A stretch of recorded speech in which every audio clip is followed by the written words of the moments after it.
la khaufun alaihim walahum yes, mereka tidak akan mengalami ketakutan baik kehidupan dunia maupun kehidupan akhir. Bahkan para malaikat itu mengatakan ke wali-wali, nahnu awliyaukum fil hayatid dunya wa fil akhir. Kita ini teman kamu, saudara kamu, mitra kamu.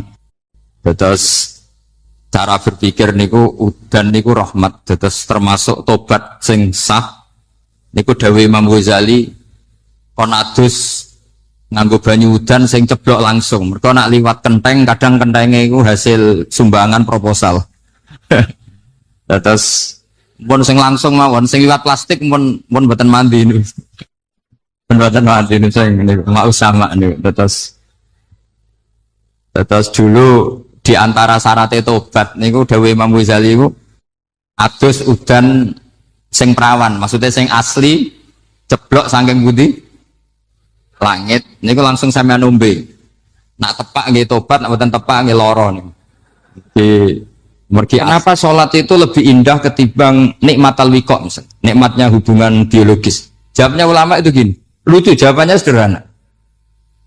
Nikmatnya kamu punya anak itu apa? Jawabnya ulama itu lucu. Kalau sakit dia sembuh, kalau hilang dia datang. Saya ulang lagi ya, kalau sakit dia sembuh, kalau hilang dia datang. Sekarang orang tua yang punya anak sakit koma di UGD atau di emergency, itu senangnya tuh mengalahkan kesenangan apa saja. Kira-kira orang yang berhubungan intim atau yang hubungan biologis dengan orang yang sedang anaknya sembuh dari koma, senangnya senang mana? Senang yang melihat anaknya sembuh dari koma. Senikmat apapun hubungan biologis, senang anaknya yang hilang ketemu.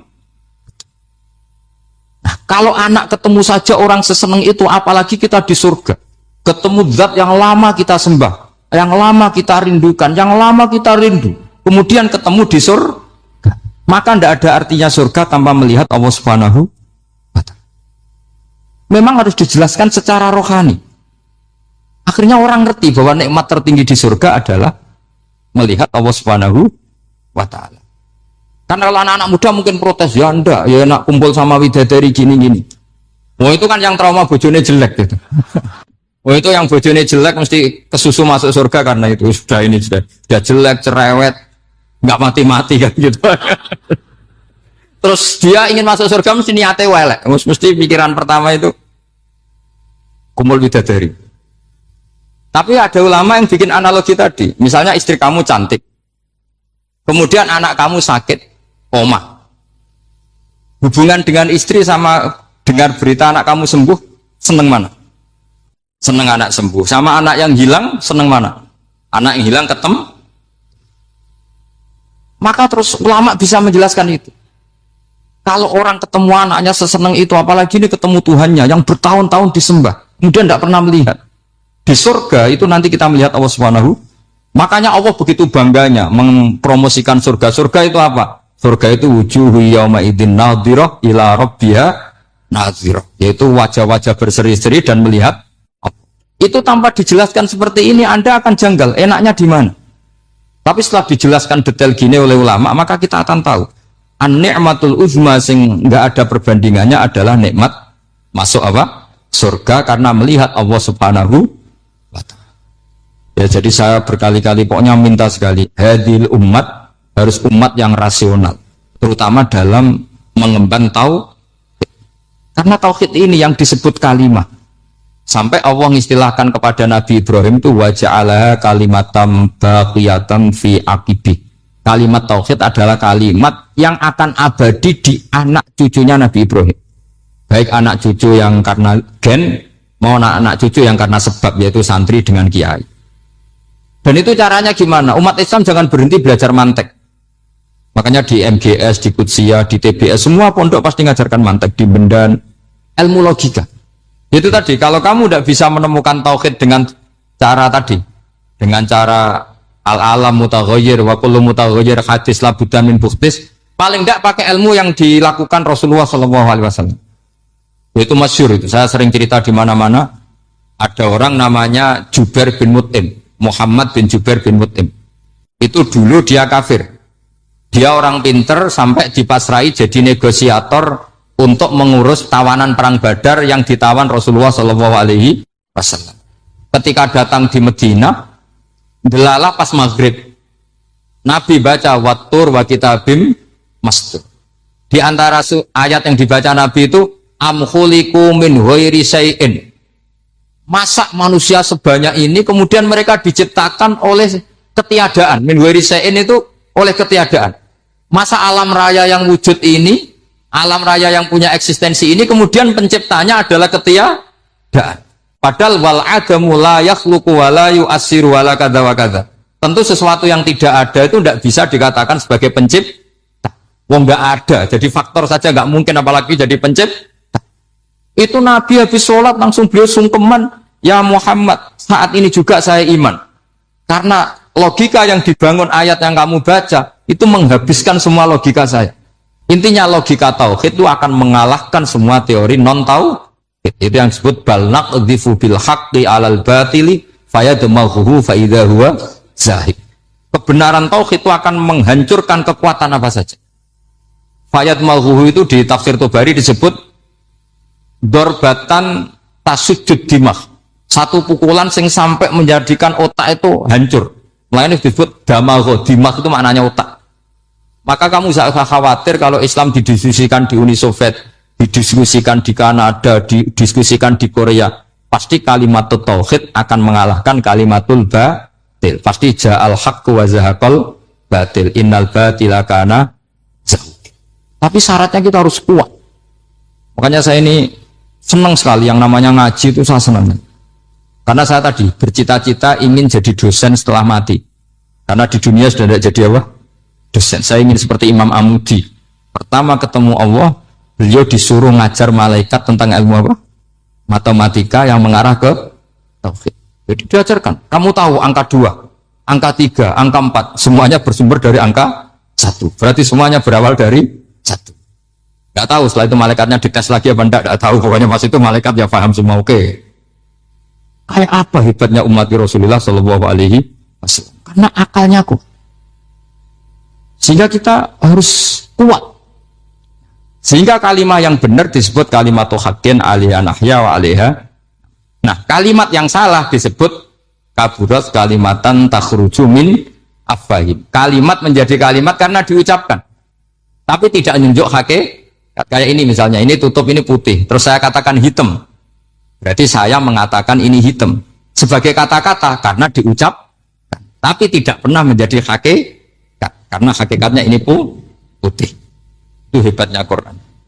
Makanya Quran kalau gojlek orang kafir itu, gojlek orang kafir itu disebut apa? Kaburat kalimatan takhruju min afwahim. Tapi untuk kalimat tauhid dikatakan apa?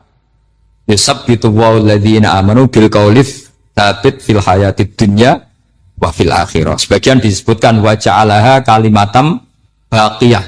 Kenapa kalimat tauhid itu kalimat yang abadi? Karena Allah sebagai Tuhan di dunia juga sebagai Tuhan di akhirat, dan selalu Tuhan pada masa yang tidak terbatas. Itu disebut wa ja'alaha kalimatam baqiyah. Kemudian umatnya Nabi mengganti kalimat yang gampang. Allah punya sifat baqo, punya sifat akhir. Maksudnya akhir itu la akhiralah. Terus semuanya.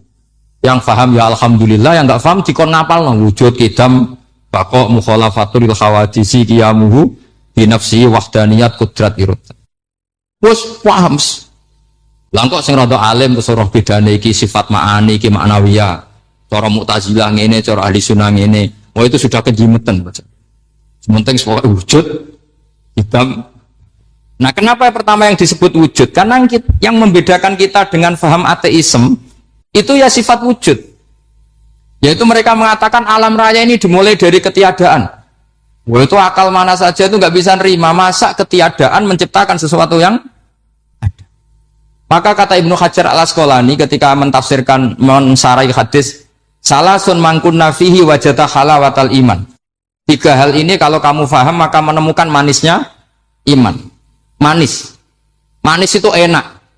Terus kata Ibnu Hajar al-Asqalani, masih ingat betul dalam sarahnya Fathul Bari, wa yusamma inda ahlil aql, misalnya al-iltizat al-aqli.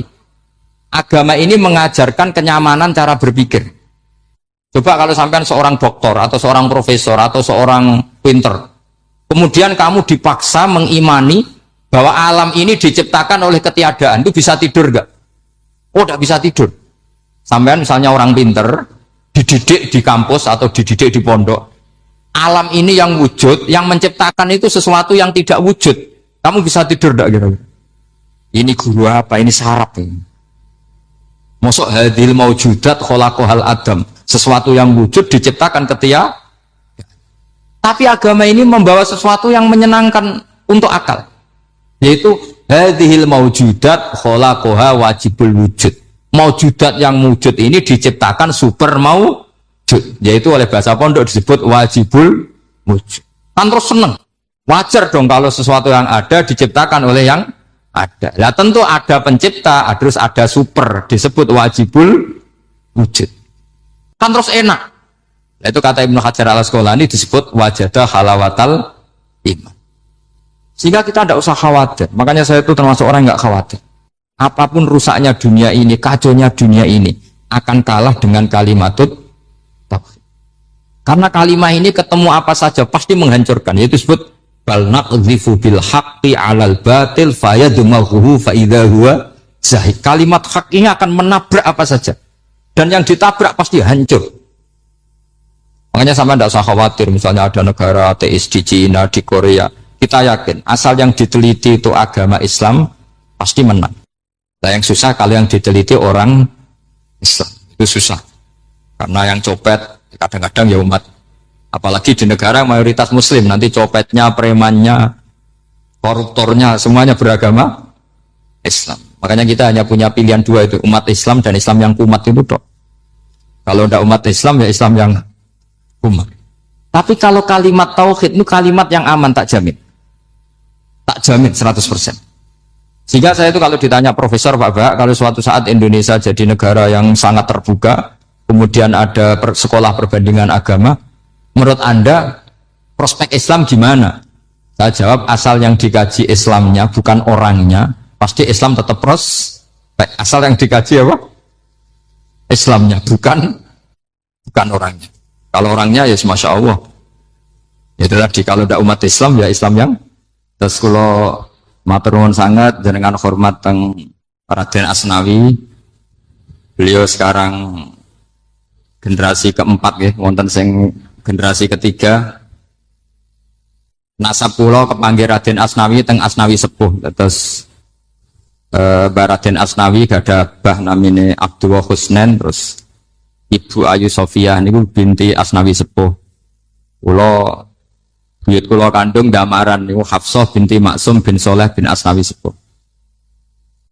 Kenapa saya cerita zuriyah? Terus satu peradaban. Gini bahasa Indonesia mohon ya. Sane gaul. Satu peradaban itu yang bisa bangun itu zuriyah. Zuriyah itu komunitas gen.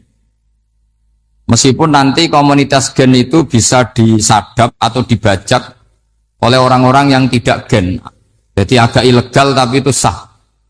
Karena sampean bisa misalnya kalah nasab sama saya, misalnya bilang nanti ketemu di Nabi Adam saja Gus. Gitu. Nanti pasti kita ketemu di siapa? Nabi Adam. Terus kedua, kekalahan nasab itu udah abadi. Karena nanti setelah jenengan ditanya di kuburan, bapak kamu siapa? Itu disuruh jawab Nabi siapa? Ibrahim. Terus kekalahan nasab sampean nanti berakhir di kuburan karena nanti dijawab siapa bapak kamu, disuruh jawab siapa? Nabi Ibrahim. Jadi yang punya bapak Karmen apa itu sudah selesai, sudah nggak dipakai lagi. Nanti pakai siapa? Nabi siapa? Ibrahim. Nah, kenapa saya cerita bahwa nasab gen itu akan disatukan oleh satu visi ilmiah yang objektif.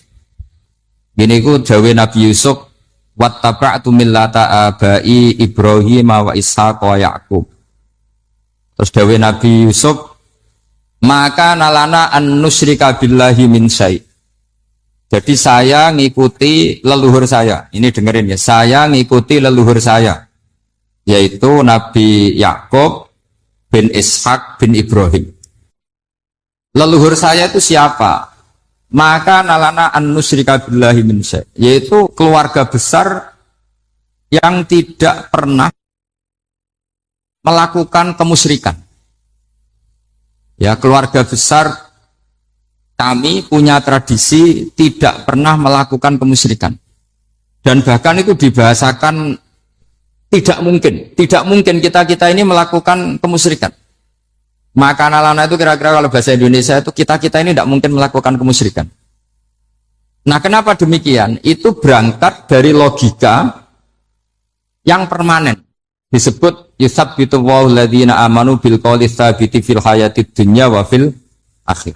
Logika permanen itu begini misalnya.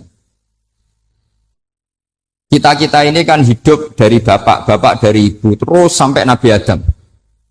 Kemudian setelah Nabi Adam ini berakhir, kemudian kita mau tidak mau berpikir Nabi Adam itu siapa? Terus diterangkan ternyata Nabi Adam itu satu makhluk hidup yang mulanya dari tanah. Lewat wahyu Allah, lewat titah Allah kemudian jadi manusia yang bernama Adam. Sebelum Adam ada bumi, ada langit, ada cakrawala, macam-macam. Kemudian itu kita rumuskan lagi, asal usulnya adalah tidak ada. Adamiyun makhdun. Akhirnya kita tahu bahwa alam raya ini diwujudkan setelah dari tidak ada. Nah tentu terus kita berpikir, dari tidak ada menjadi ada itu pasti penyebabnya adalah sesuatu yang ada. Nah yang ada itu disebut wajibil wujud. Karena wajibil wujud ini wujud sendiri, nggak ada saingannya. Karena Allah ada dan tidak ada pesaingnya. Maka kita ini berpikir nggak mungkin ada kekuatan manapun yang menyamai Allah. Sehingga nggak ada Yesus mungkin menyamai Allah, nggak ada Fir'aun, nggak ada Lata, nggak ada Uzza. Makanya disebut maka nalana an nusyrika billahi min syai'. Kita ini tidak mungkin melakukan kemusyrikan. Sama tidak usah tanya saya, Gus, tapi orang menjadi musyrik itu kan mungkin. Jawabannya itu tetap nggak mungkin. Kemusyrikan itu satu teori yang nggak mungkin. Tapi kalau orang musyrik itu mungkin. Tapi karena kita kenal yang membawa kita beliau banyak ke Korea. Saya itu beli pesolatan tuh bukan 1, 2 sampai 2 kerdus, 3 kerdus. Itu mulai dulu, mulai saya niai sampai sekarang. Tak bawa ke Sragen, ke Solo 3, termasuk tak bawa ke Korea. Jadi mungkin ya ini GR saya ngaji di sini itu barokahnya jualan pesolatan. Tapi bukan jualan yang cari laba enggak, karena tak gratiskan, tapi itu dagang akhirat lah kira-kira gitu. Jadi kalau saya masuk neraka kita era pantas, bakul pesolatan kok masuk neraka gitu, kayak itu nggak pantas itu. Karena saya termasuk orang ya yang cara berpikir itu optimis. Dulu di sini ada orang alim alama namanya Raden Asnawi. Terus kemudian sejarah agak berpolemik, ada yang mengatakan beliau itu muridnya Syekh Nawawi, ada yang mengatakan tidak. Apapun itu yang saya yakini adalah beliau ya saling istifadah lah, saling bermanfaat bagi Syekh Nawawi Banten. Saya punya catatan sejarah banyak tentang Raden Asnawi karena guru-guru kita itu akan ketemu di Syekh Nawawi Banten. Yaitu kita tahu misalnya saya ngaji Mbah Mun ngaji Mbah Zubair misalnya ngaji Syekh Fakih Mas Kumambang, ngaji Mbah Mahfud, terus ngaji Sayyid Abi Bakar Sato, terus ngaji Sayyid Zaini Dahlan. Kalau keluarga sini mungkin misalnya Gus Hafid, Mbah Niam, Mbah Zuhri, terus Raden Asnawi. Raden Asnawi kita tahu nikah dari istri mudanya Syekh Nawawi, yaitu Nyai Hamdana.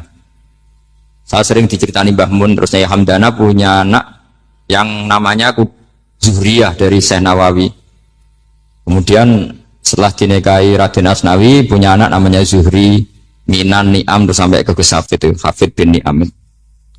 Kenapa saya cerita ini? Karena kealiman itu adalah sesuatu yang dibanggakan Allah.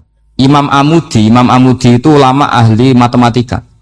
Jadi ada ulama itu ahli matematika. Dia nggak pernah ngajarkan pesolatan, zakat, sholat, tapi dia ngajar matematika.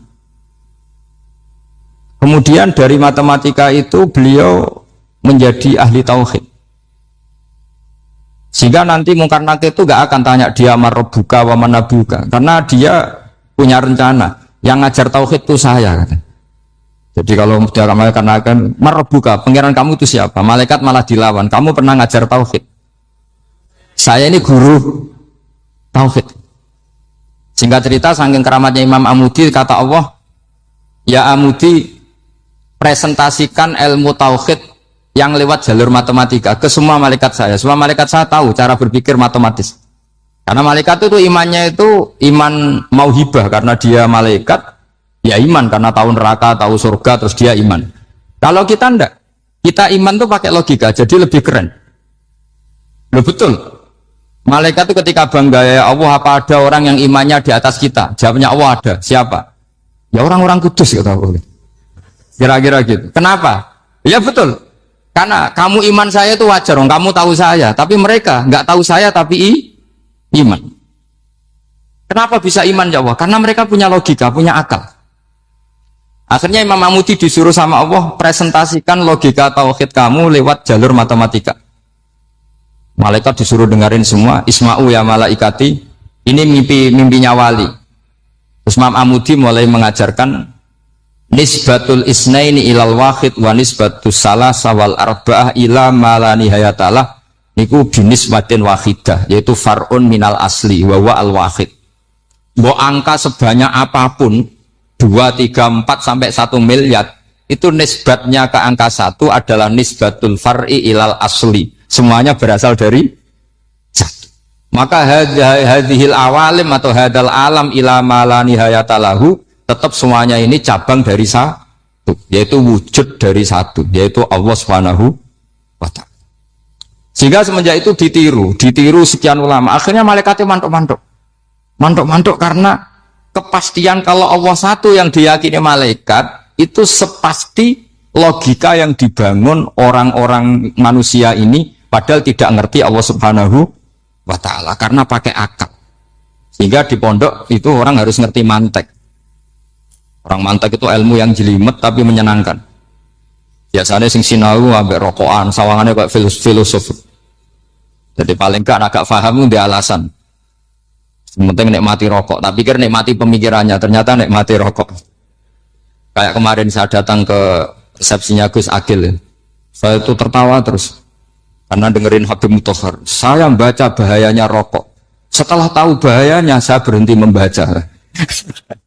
Tak pikir itu kan setelah tahu bahayanya saya berhenti merokok, ternyata enggak. Saya baca bahayanya apa?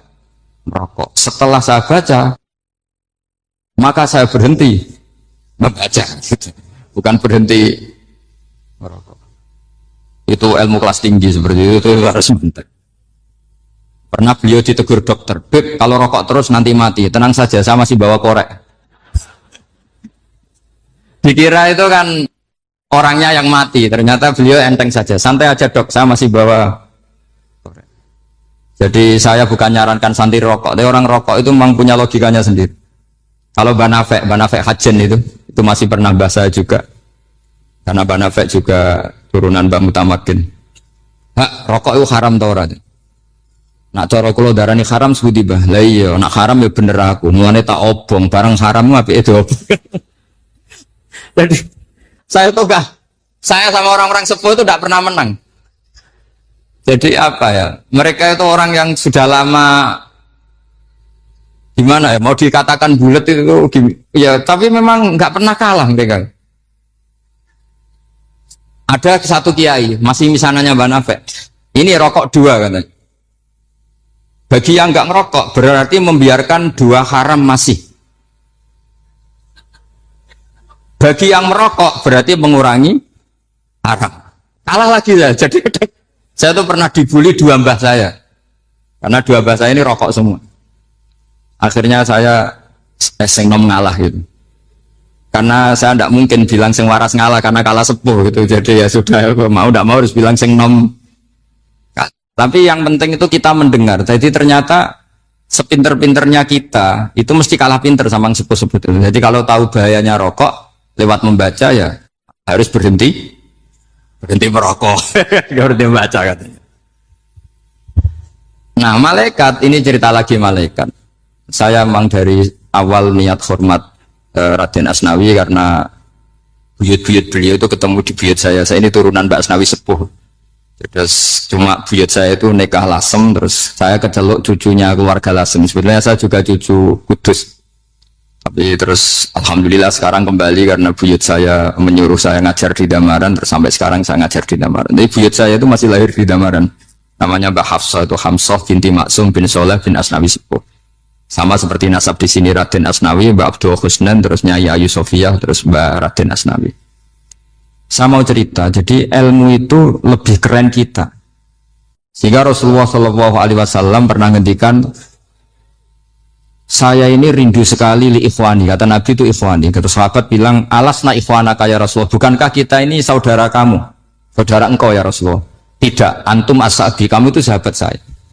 Siapa teman-teman kamu itu ya Rasulullah? Yaitu kaumun yang tidak melihat saya, kemudian iman kepada saya. Jadi mereka seperti kita semua di Kudus ini tidak melihat Rasulullah Shallallahu Alaihi Wasallam, tapi iman sama Nabi. Dan ketika malaikat yubahi bikum malaika, Allah bangga dengan malaikatnya, membanggakan kita. Sampai malaikat tuh sentimen, kok bisa ya Allah? Ya karena tadi, kamu iman sama saya wajar. Karena kamu melihat surga, melihat neraka, melihat aras. Sementara orang Kudus coba ngelihat apa? Paling simpang 5. Apa simpang 7 itu?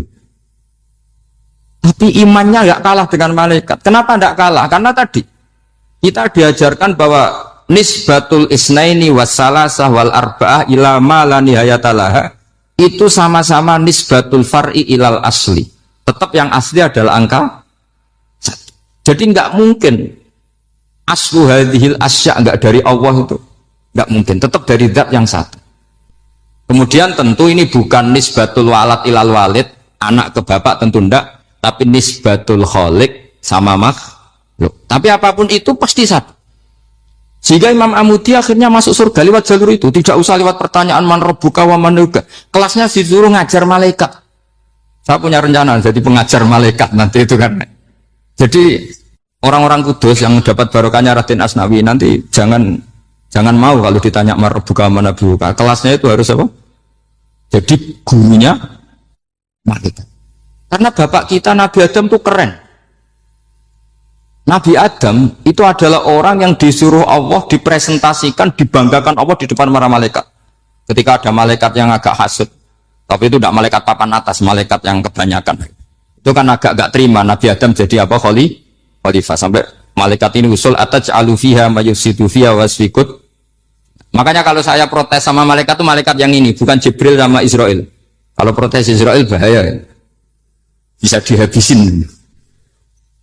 Saya pernah ditanya seorang kiai, Gus, dengan gojlok malaikat kok berani? Ya karena malaikat yang jenis ini pernah gojlok Nabi siapa?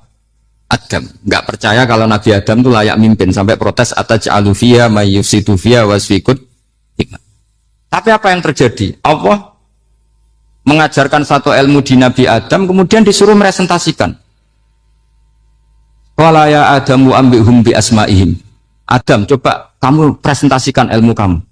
Karena Nabi Adam fasih mempresentasikan ilmu, kata Allah, kamu bisa enggak sepinter Nabi Adam? Enggak bisa ya Allah.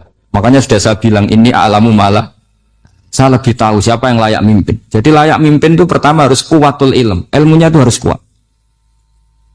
Nanti saya akan cerita hubungannya Raden Asnawi dengan Syekh Nawawi. Apa itu hubungan teman, apa murid guru, itu memang masih jadi polemik sampai sekarang. Kalau saya ya keyakinan saling istifadal. Ini bahasa netral, tidak murid guru tapi saling apa? Istifadah. Kata Syekh Nawawi dalam tafsir Munir itu, ilmu itu nomor 1. Sehingga beliau setiap ada ayat fa inna hizballahi humul ghalibun, beliau pasti menafsiri bil hujjah wal barohin la bis saulah. Saya masih ingat betul takbirnya, memang saya hafalkan.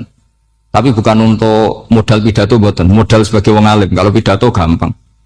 Pidato itu semua orang bisa. Kalau jadi orang alim itu tidak gampang. Lebih susah lagi wong alim berpidato. Itu kalau nggak pernah mbah saya tidak mau. Karena memang saya terkenal nggak suka pidato. Satu memang nggak bisa. Nomor 2 tidak ingin. Nomor 3 ya rugi. Karena pidato itu nasib-nasiban ya. Kalau nasib baik kamu tidak paham itu, wah Gus Ba ilmunya tinggi sehingga kita tidak paham itu kalau nasib baik. Kalau nasibnya ada baik, nak ngendikan bulat sama yaitu tepak-tepakan. Dan Syekh Nawawi itu benar, Raden Asnawi juga benar, semua guru-guru kita benar. Karena agama ini sebetulnya bukan masalah negara, tapi masalah logika yang sehat. Uni Soviet itu pernah mengkooptasi Uzbek. Ceknya, Tajikistan. Itu 100 tahun. Orang dipaksa ateis. Tapi orang-orang Uzbek, saya sering ketemu lama Uzbek, kadang ketemu di Korea, kadang di Malaysia. Orang-orang Uzbek itu punya basement di bawah tanah. Kemudian di bawah tanah ini mereka ngajarkan tauhid. Ngajarkannya aja gampang. Misalnya, ini sesuatu yang ada. Iya ini. Ini ada penciptanya enggak? Ya ada. Siapa? Tukang katanya. Yang penting itu enggak ada logika bahwa sesuatu yang ada disebabkan oleh ketiadaan. Lah orang komunis, orang ateis itu orang yang mengatakan alam ini didahului oleh nihilisme, oleh adamiyah. Masuk akal enggak sesuatu yang ada, penciptanya sesuatu yang tidak ada. Sehingga orang anak-anak Uni Soviet itu enggak pernah kepikiran membenarkan ateis, itu enggak pernah. Bareng Uni Soviet ada itu Glasnost Perestroika itu kemudian hancur, semuanya langsung menjadi negara Islam, termasuk Uzbek, Tajikistan, karena diajari ilmu. Bahwa ilmu itu yang nggak pernah kalah oleh negara. Sehingga saking pedenya Rasulullah SAW ketika Sulhul Hudaybiyah, ini agak jelimet, tapi gampang dicerna. Sulhul Hudaybiyah itu satu perjanjian yang semuanya merugikan Rasulullah. Yaitu kalau orang kafir masuk Islam disuruh kembalikan ke kafir, karena kafir itu bagi mereka habitat, Islam itu hal yang baru. Tapi kalau orang Islam menjadi kafir, nggak boleh kembali Islam, berarti kembali ke habitat. Semua perjanjian itu merugikan. Sampai masyhur Sayyidina Umar protes ke Rasulullah, jenengan masih nabi. Itu kan ekstrim tanya. Jenengan sampai sekarang masih nabi? Ya, saya masih nabi. Kenapa tanya demikian? Karena semua perjanjian merugikan Islam, menguntungkan orang apakah? Semua sahabat sebetulnya persis Sayyidina Umar protes, kecuali Abu Bakar. Lama-lama akhirnya di antara perjanjian itu berbunyi begini. Tapi saya minta satu hal. Orang boleh mendiskusikan Islam tanpa tekanan. Itu saja permintaan Nabi. Orang boleh mendiskusikan Islam secara bebas, tidak tertekan. Karena orang-orang kafir melihat itu hal yang biasa, ya nggak masalah Muhammad. Akhirnya orang diskusi. Islam itu apa sih? Islam itu orang yang menuhankan Allah. Allah itu siapa? Zat yang menciptakan langit dan bumi. Lama-lama orang kafir berpikir, wah keren, Tuhannya Muhammad bisa bikin langit dan bumi. Nggak kayak Tuhan kita, malah kita yang bikin. Jadi mulai debat itu mulai, terus ada yang cerita lagi. Saya pernah loh nyembah Lata, pas itu dikencingi luwak. Masa ailahun yabulu ali sa'laban, masa Tuhan kok dikencingi luwak? Yang agak-agak ahli kitab ya diskusi lagi. Wah kayaknya Yesus tidak Tuhan. Masa Tuhan kok kelaparan, lemes, wah repot nanti. Jadi makanya Allah ketika ngejlok wa ummuhu siddiqah kana yakulani ta'am. Mal masih hubun Maryam illa rasul qad khalas min qablihir Rasul wa ummuhu siddiqah kana yakulanit. Coba paradok enggak misalnya, kamu didolani Nabi Isa terus ketok lemes. Kenapa? Tuhan, saya agak sakit keroi dulu. Ini kan enggak kebayang itu. Punya Tuhan yang sakit setelah makan sehat terus. Kan enggak kebayang seperti itu. Ketika Nabi punya konsep Tuhan, Tuhannya Muhammad itu siapa? Yaitu zat yang la awalalah, zat yang pertama. Lalu Tuhan itu siapa? Tuhan itu yang menciptakan langit bumi. Tuhan itu siapa? Yang memulai segalanya. Lama-lama mereka berpikir, wah kalau gitu yang benar itu Islam. Maka kata Imam Zuhri, Syihabuddin Az-Zuhri, famaka nafathun fil islami a'zoma min sulhil Hudaybiyah. Innamaka nasu yatafaduluna fil hadis wal munaza'ah. Semua teks riwayat itu ada kata wal munaza'ah. Orang bebas ngomong dan berdebat. Munaza'ah itu berdebat. Terus akhirnya falam yatakallam ahadun bil islami yaqilu syai'an illa dakhala fihi. Kemudian setelah berdebat dan mereka tahu Islam pasti akhirnya masuk. Dan itu yang sekarang terjadi di dunia. Makanya saya pernah ditanya seorang profesor, Gus, kalau di Jogja ada sekolah perbandingan agama, menurut Anda gimana? Asal itu tentang agama, enggak apa-apa. Tapi kalau yang dibandingkan umat Islam itu jangan. Karena nanti kalau di Indonesia kira-kira yang copet itu ditanya agamanya juga Islam, yang koruptor juga Islam. Jadi kalau yang dikaji Islamnya nggak apa-apa, tapi orangnya jangan kata saya. Karena yang bulat ya banyak, yang nggak sholat ya banyak. Tapi kalau Islamnya saja, misalnya adu konsep tentang Tuhan. Masyhur kita mungkin banyak yang melihat itu debatnya Stanley Fischer sama Ahmad Didat itu. Tuhan kamu siapa ini itu sama Didat cerita Tuhan saya itu lam yalid wa lam yulad wa lam yakul lahu kufuwan. Itu spontan ada seorang mahasiswi bilang sepertinya Tuhan Anda lebih menarik kan?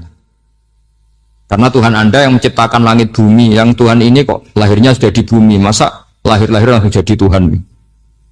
Jadi akhirnya falam yatakallam ahadun bil islami yaqilu syai'an illa dakhala fihi.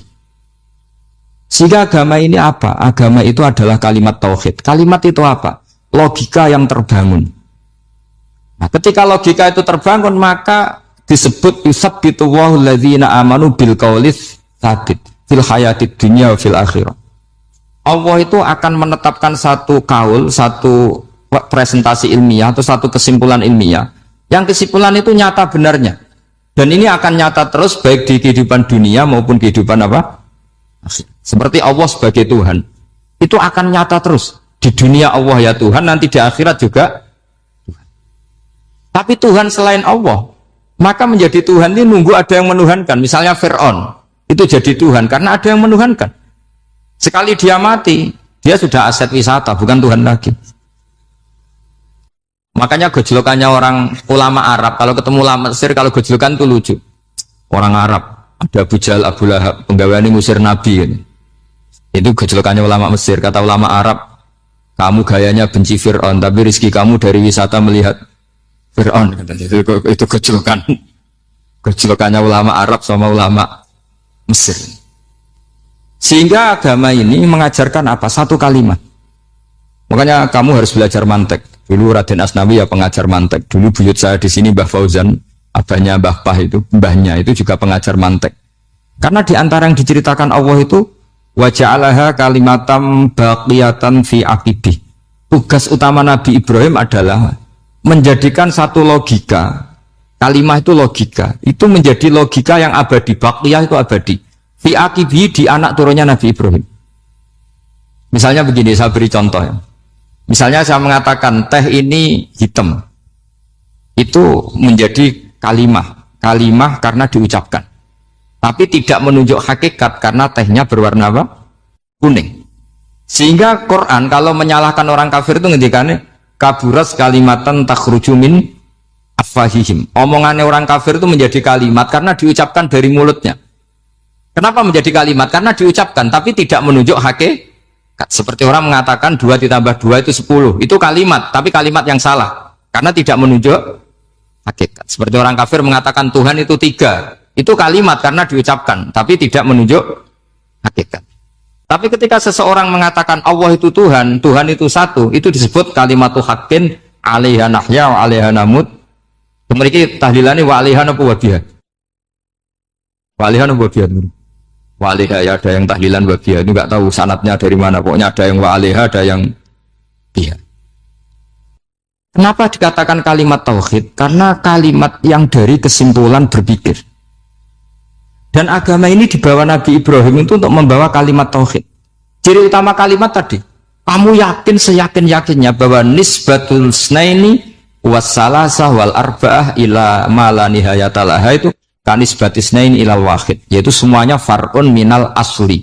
Aslinya adalah wahid.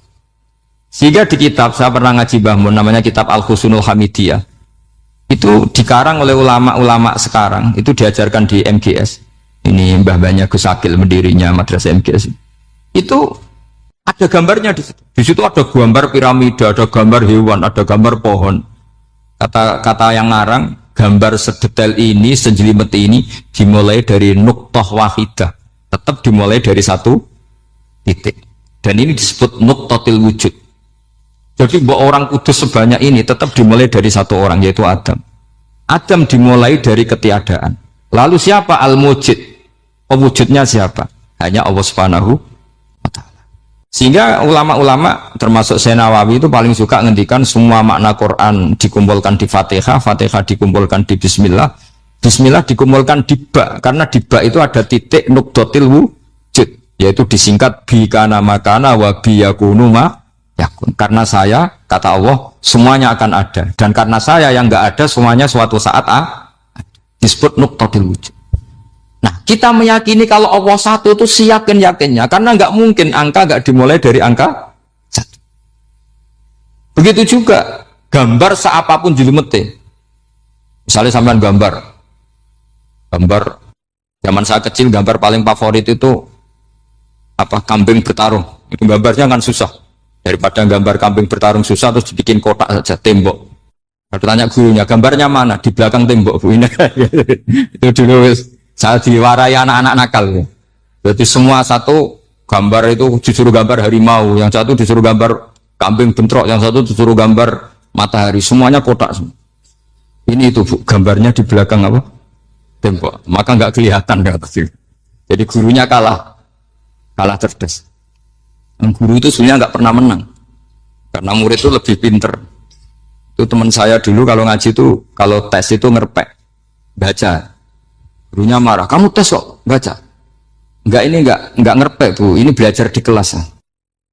Katanya belajar kapan saja, di mana saja. Acuh. Jadi apa ya? Orang itu kadang yang salah itu lebih masuk akal kadang-kadang ini. Saya teruskan ya supaya ini dapat barokahnya Raden apa? Asnan. Saya mohon sekali ya, kalimatul haqqin itu harus kamu jaga. Caranya jaga ya tadi. Kalau kamu tidak bisa ilmu mantek, misalnya al-alam mutaghayyir wa kullu mutaghayyir hadis la budda min muhdits, itu kan jelimetan. Pakai saja teori umum bahwa gambar apapun jelimetnya itu dimulai dari satu titik. Karena nggak bisa, nggak dimulai dari satu titik. Maka alam apapun jumlahnya nggak terhingga, tetap dimulai dari al-wahidul qahar, yaitu satu titik. Yaitu dalam konteks tauhid tentu itu Allah Subhanahu wa ta'ala.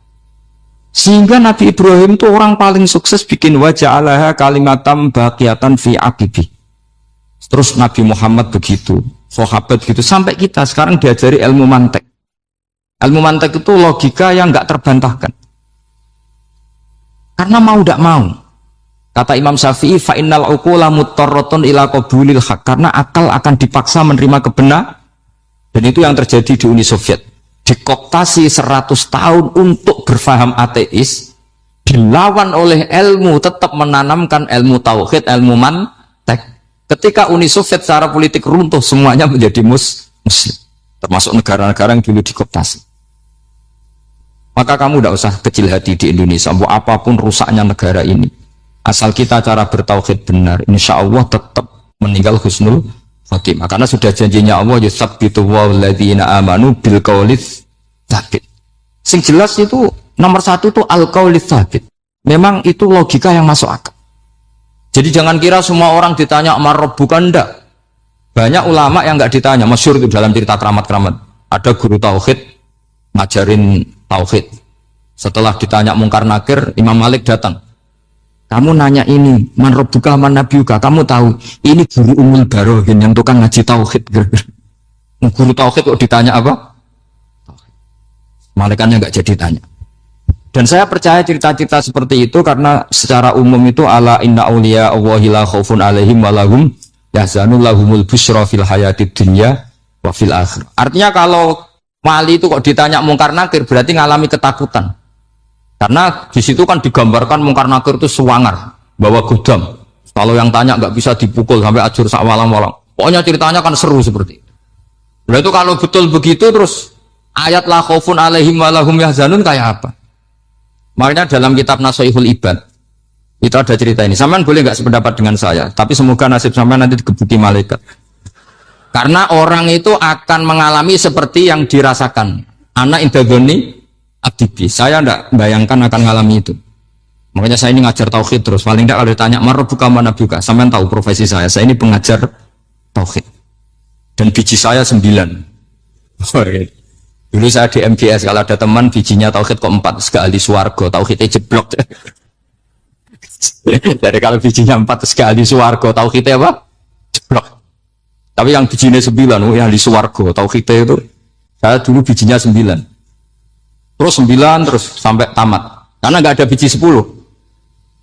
Karena kalau 10 itu kan terlalu sempurna, nggak baik lah manusia kok sempurna gitu. Jadi udah 9 aja kan.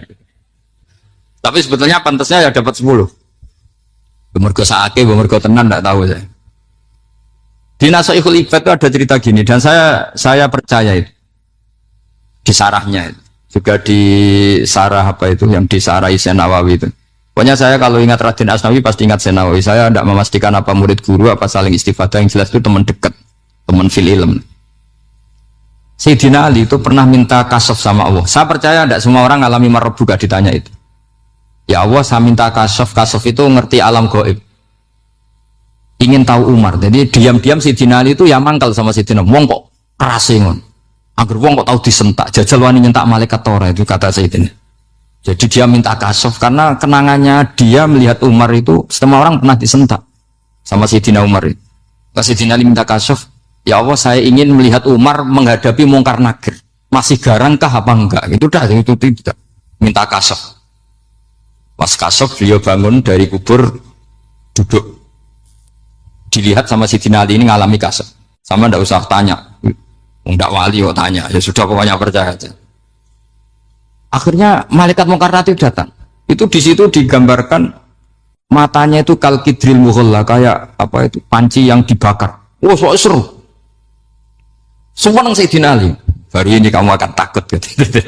Tapi ternyata enggak. Umar bangkit disentak orang tua itu. Kamu tahu menghadapi siapa? Yang sopan. Oh, sontak. Kaget malaikatnya itu karena enggak pernah ngalami disentak. Mungkin itu pertama. Kaget. Memangnya kamu siapa? Saya ini teman kekasih Tuhanmu. Saya yang diandalkan temannya sebenarnya bukan dia. Ana sohibu habibillah. Saya ini temannya kekasihnya Allah. Jadi dia mengandalkan temannya sebetulnya, bukan mengandalkan dirinya. Oh, kamu temannya Nabi Muhammad tuh? Iya, saya Umar, temannya Nabi Muhammad. Kamu harus hormat sama temannya kekasih Allah. Terus mulai itu. Akhirnya matur Allah, ya Allah, apakah prosedur seperti ini bisa dinego sama Allah? Oh iya katanya, kamu kalau menghadapi kekasih saya ya jangan seperti itu katanya. Semenjak itu beliau sopan santun, dua Mungkar Nakir itu. Jadi ini berita gembira. Jadi sebetulnya itu enggak. Tapi kita ini kan enggak punya nyali nyentak Mungkar Nakir. Semoga dengan gelar kita doktor tafsir, doktor tauhid gitu, atau paling enggak guru kutsiyah tauhid gitu. Atau siswa terbaik dalam materi tauhid. Itu harus kamu bawa status. Jadi jika nanti ini saya ranking 1 tauhid, masa masih ditanya marbuka waman nabi. Dan itu menurut saya sah. Sama nggak usah protes takbirin di, susah usah takbiran. Pokoknya takbirnya adalah wali-wali itu la khaufun alaihim walarum. Yes, mereka tidak akan mengalami ketakutan baik kehidupan dunia maupun kehidupan akhir. Bahkan para malaikat itu mengatakan ke wali-wali, nahnu awliyaukum fil hayatid dunya wa fil akhir. Kita ini teman kamu, saudara kamu, mitra kamu. Masa mitra kok nutui itu kan nggak fair. Dan menurut saya paling efektif itu apa? Kamu harus punya rumus tauhid kayak Imam Amudi menemukan Tuhan. Imam Amudi itu menemukan Allah itu lewat ilmu matematika. Dan itu Allah saking senengnya disuruh ngajari para malaikat. Wa ya malaikati isma'u. Kamu harus mendengar, ini orang alim saya yang ahli matematika. Tapi justru itu ngerti bahwa asal usul alam itu minal wahidil qahar, dari zat yang satu. Akhirnya Imam Amudi mulai ngajar tuh nisbatus naini wassalam